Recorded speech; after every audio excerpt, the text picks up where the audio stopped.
we're going to show you amazing footage, a film actually taken in a leper colony in India.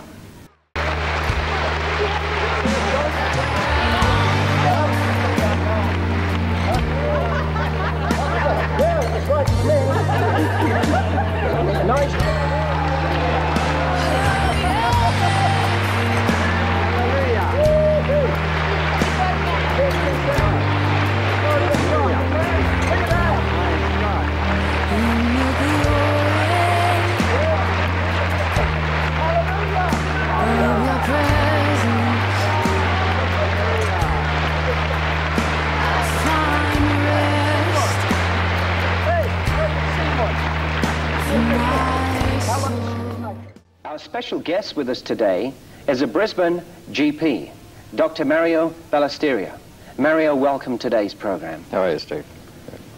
In the film footage you've just seen, and some you're about to see, we are seeing people with a terrible disease called leprosy. That's a Bible disease. Leprosy, I suppose, in the Bible days would be like cancer today.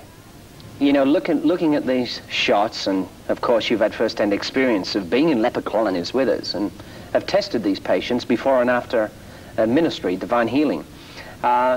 It's almost, as we read from the Bible, it was a terrible social stigma to have this disease.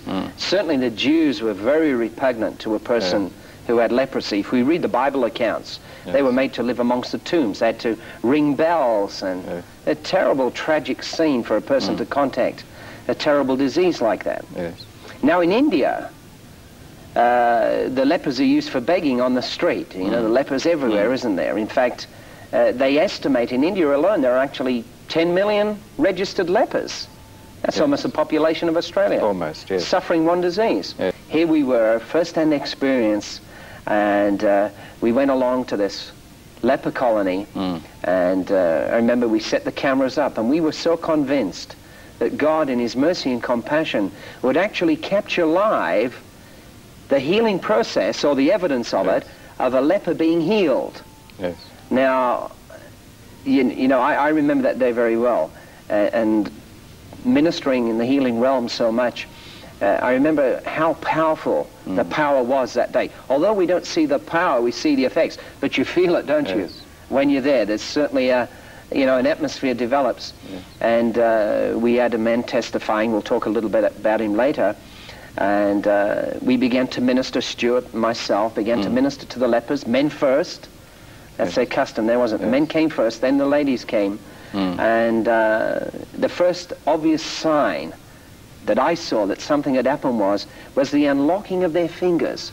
They seemed to be, their hands seemed to be like in spasms, didn't they? And could you explain that a little bit, how it affects them, so the viewers could understand? Well, the first sign I noticed was the tremendous grins on their faces. Oh, their smiles. And the, you know, completely opening up of their faces, and with you know, euphoric smiles. And which prompted me to go and test them, to say what was actually happening after prayer. And if you can see the leprosy in these people, they had the late stages of neural type of leprosy, which attacks the long nerves of the arms and legs, and sometimes the face. The short fingers, a result of many years of loss of nerve function to the part. They lose the normal texture of their skin. They get pigment changes in their skin. They get many cuts and bruises because the limbs have got no feeling, and a lot of the damage is done secondarily by other bacteria coming in and destroying the tissues. They, all the ones that we tested, of course, they had complete numbness from about mid-forearm, and including all the hand. And in the testing of the lepers, this was remarkable how the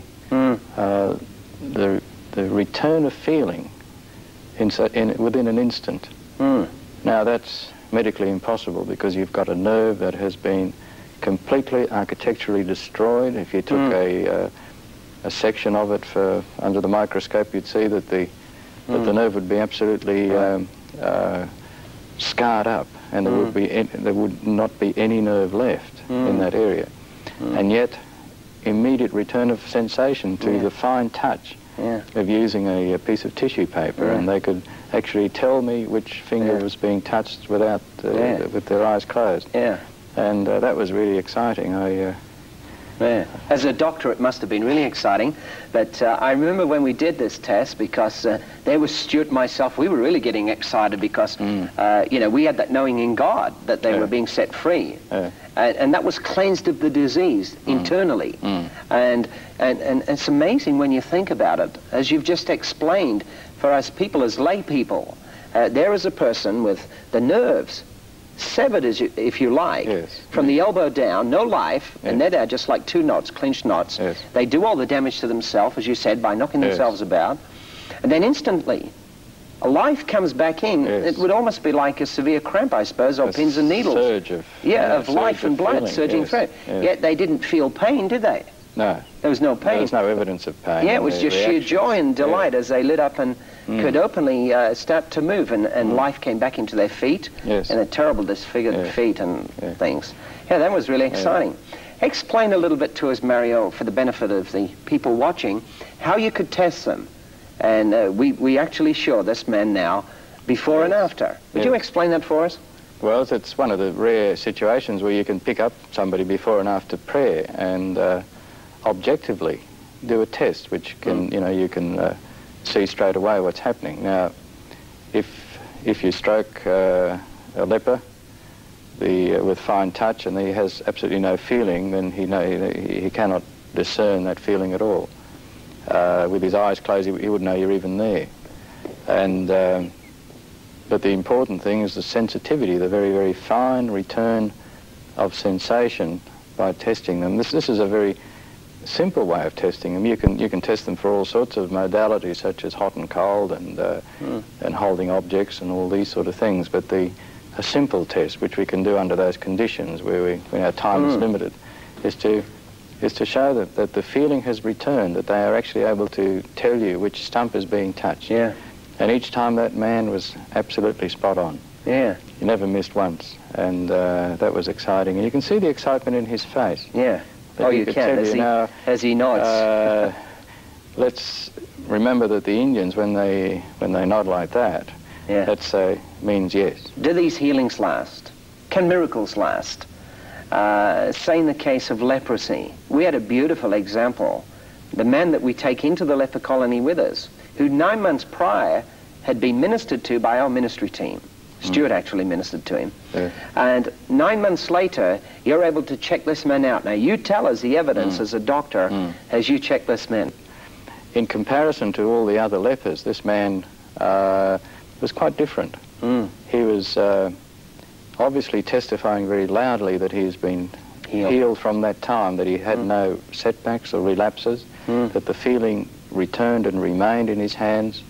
The contractures and those stiffened joints were no longer evident. His hands were quite free. We could shake his hands and he had complete normal movement. Most of his fingers were of normal length. There were no scars, there were no recent evidences that he'd suffered any injuries to his fingers. So outwardly you would say that man was near normal. It's almost like he's made new, isn't it? And his testimony, of course, was quite remarkable, how you know, he would he came along to the colony and testified to the other lepers and really encouraged them.